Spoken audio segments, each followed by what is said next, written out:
Hi, thank you so much. And I just want to first just say thank you to Left Voice for working to add me to the program at this last minute moment.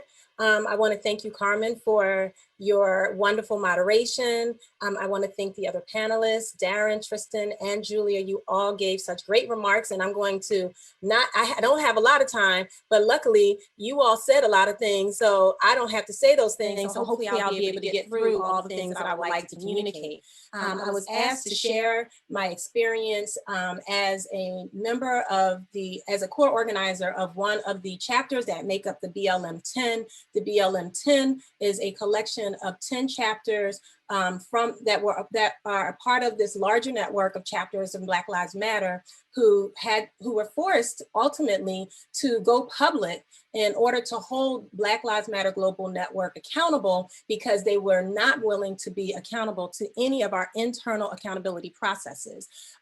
Before really going in, I do want to just say that first of all, I want to elevate Mumia Abu Jamal. We just learned that Mumia may have COVID. And so we do need people to advocate for our brother Mumia here in Philadelphia, who is unjustly incarcerated. I do want to also lift up our comrades in Haiti, our comrades down in Buenaventura, Colombia, our comrades in Uganda fighting to remove a dictator, our comrades in Nigeria still dealing with NSARS and still dealing with the murder of individuals at Lekki Bridge. I want to uplift our brother Ernesto Yeboah, who is a leader in Ghana, who actually is in prison because he organized a solidarity action in solidarity with us in response to the murders of George Floyd, Breonna Taylor. He's in prison at this moment. And so we just need to, this is an internationalist power, or an internationalist fight. And so I just wanted to lift some of those voices. But what I want to do is I want to just share some things that people don't know as it relates to what's been going on with Black Lives Matter and this accountability process. One thing, as Darren mentioned, there was always this talk about like, oh, you guys are funded by Soros. And I ain't seen no Soros money, right? But it turns out we ain't see none of the money. We don't know where any of the money was coming from. I actually learned more from reading a Zionist publications report about the finances of Black Lives Matter than I did from being a core organizer of one of the prime chapters, one of the early chapters of Black Lives Matter as an organizer in Black Lives Matter Philly. So we have been throughout the organizers have been through since the inception of Black Lives Matter, seeking to establish transparency, seeking to establish democracy, seeking to get an understanding of how is this collective space going to work. And for a long time, we continuously struggled because we thought even though the individuals that we were working with who were not seeming to want to come on the same page about creating clear politics, which is really important if you are going to be a part and engage in an organization of this sort, about creating these kinds of transparent, creating a structure so that all of the chapters who are around the country who are doing this work at the front line can actually be supported and can collaborate and communicate with each other. Even though we were having such struggles with that, we actually believed that all of the people we were struggling with and that we were having a difficult time with were struggling in earnest, and that we were just having a hard time finding agreement. What we came to realize much more recently, earlier this year, is that it has actually been intentional disruption of the effort for us to actually create a solidified network of these organizers who are, the organizers and my comrades, I'm talking about people whose homes have been firebombed, who have been beaten down by police, who have had crosses burned on their porches. These are organizers who quite often and for a long time, until we were able to find each other, were feeling as isolated as you were feeling in Inland Empire. Philly felt rather isolated quite a lot of times too, but luckily we're close to DC, where we have a great relationship. We're close to chapters in New York and New Jersey, so we weren't as isolated, but we certainly had no understanding and no idea what was going on inside of the global network. We eventually decided to do another internal accountability process. And in that process, we sought and made certain demands. And we made the demands, first of all, not even knowing. So I'm going to back up a second. At the end, in 2019, so we all know that Alicia and Patrice left. I mean, Alicia and Opal left Black Lives Matter earlier. And Patrice was the only person left. In 2019, Patrice announced to all of the chapters that she was leaving Black Lives Matter. This is extremely important. She was leaving Black Lives Matter. We had been struggling, trying to get ourselves organized, and she was claiming the leadership, which I don't know how she got to determine that she was, you know, how these people get to determine that they're leaders of a whole movement with thousands of people all across the globe. But she was claiming leadership of a movement that actually welcomed her in, because we remember that justice for Trayvon was already happening when Black Lives Matter started to trend, right? So she was welcomed in. These three claiming that they're the founders of a movement, individuals were welcomed into a movement that was already happening, and then took leadership and then drove that movement in a particular direction. They left. Patrice was there. Patrice said she was leaving and left us to have to try to now find each other and figure out how to build this network that she had claimed she was establishing. Then our good brother was murdered and our good sister was murdered. And all of a sudden, there was all of this attention that returned to Black Lives Matter. And all of a sudden also, Patrice colors came back. So now we have been trying to figure out who was the board of Black Lives Matter. We were never told who was on the board of Black Lives Matter. We find out when we go through this internal process that there was one board member, and that one board member was Patrice. That's what we were told. We haven't seen papers, but that's what we were told. We had a set of demands or requirements that we presented, and there were 11 of them, and Patrice agreed to all of them. I was personally in the meeting in which she agreed to all of them. There were two meetings, one with a few of us and then one with a collection of us. And in both of them, she agreed to all of these demands, which included the disclosure of financial resources that were held and distributed by the foundation, which she did not do. It included giving chapters access to the foundation's social media platforms, which she did not do. And this was really important because if you go on blacklivesmatter.com's website, if you go on a social media, that drives the politics that people are watching that represents all of the chapters. And there's some goofy politics that you find all over that social media. And we do not appreciate those goofy ass politics representing the work that we do on the ground. We are an abolitionist organization. We do not support this Kamala who is in the vice presidency. We don't care about what HBCU she went to. We don't fuck with pigs.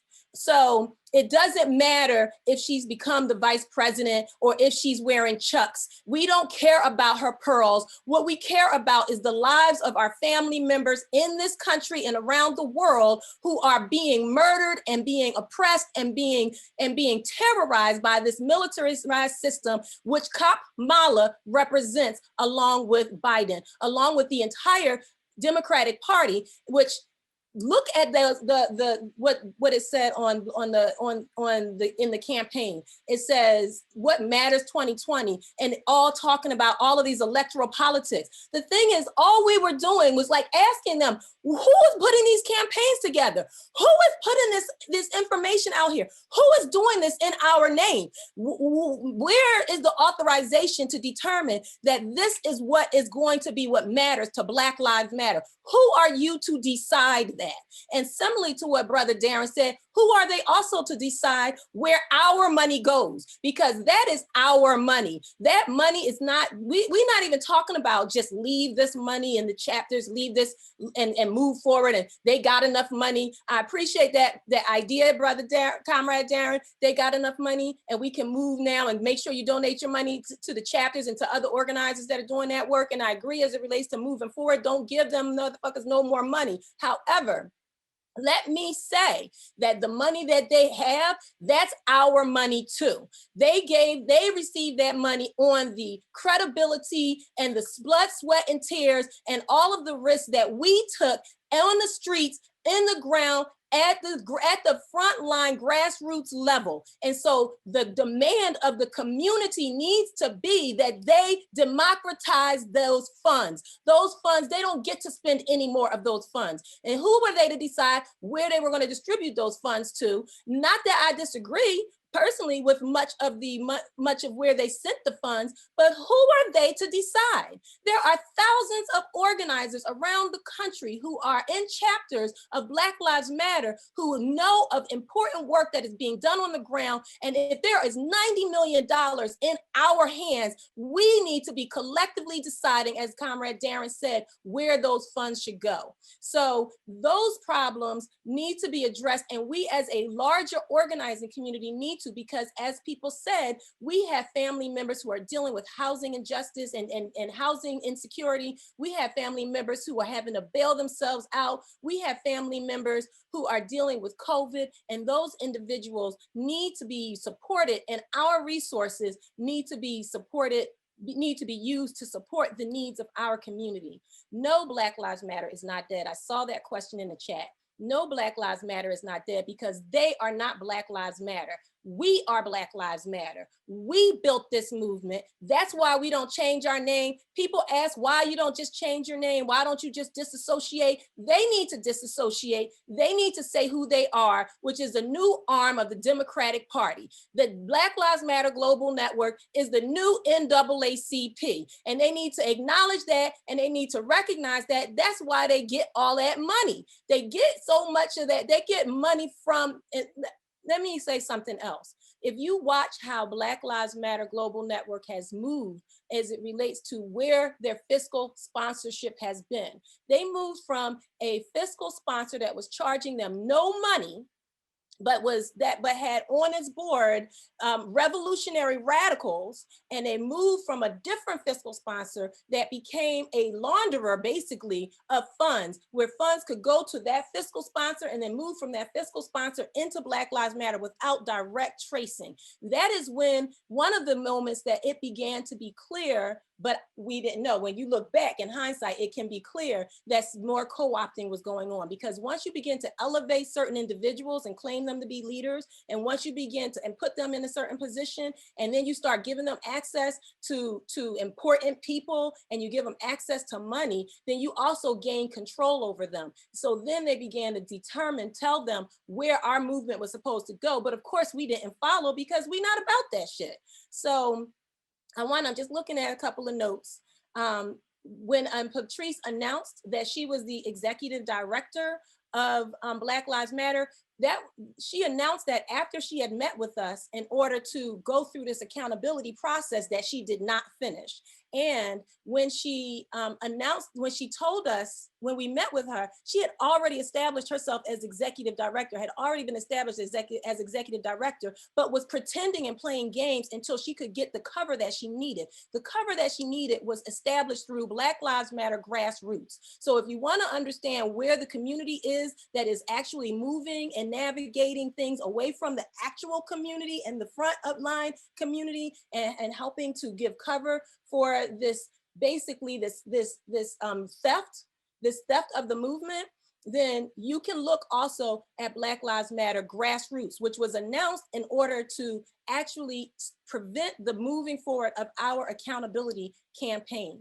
So another thing that they put out there, and I just need to say this because many of our chapters suffer like the way that my brother talked about in Inland Empire. One of the things that they talk about is certain chapters were never a part of the network or not a part of the network. That was never really clear. That was always confusing, and it really doesn't matter. When we met with Patrice, many of the chapters, all of the chapters who were a part of the BLM 10 were in that meeting, and Patrice did not say, why is this chapter or this chapter or this chapter in this meeting? They're not a part of this network. She had the meeting. She was completely in agreement with all of our demands, said that she just wanted to facilitate what it is that we thought would be best. And then she shifted and took full control of those funds along with her Black Lives Matter grassroots comrades.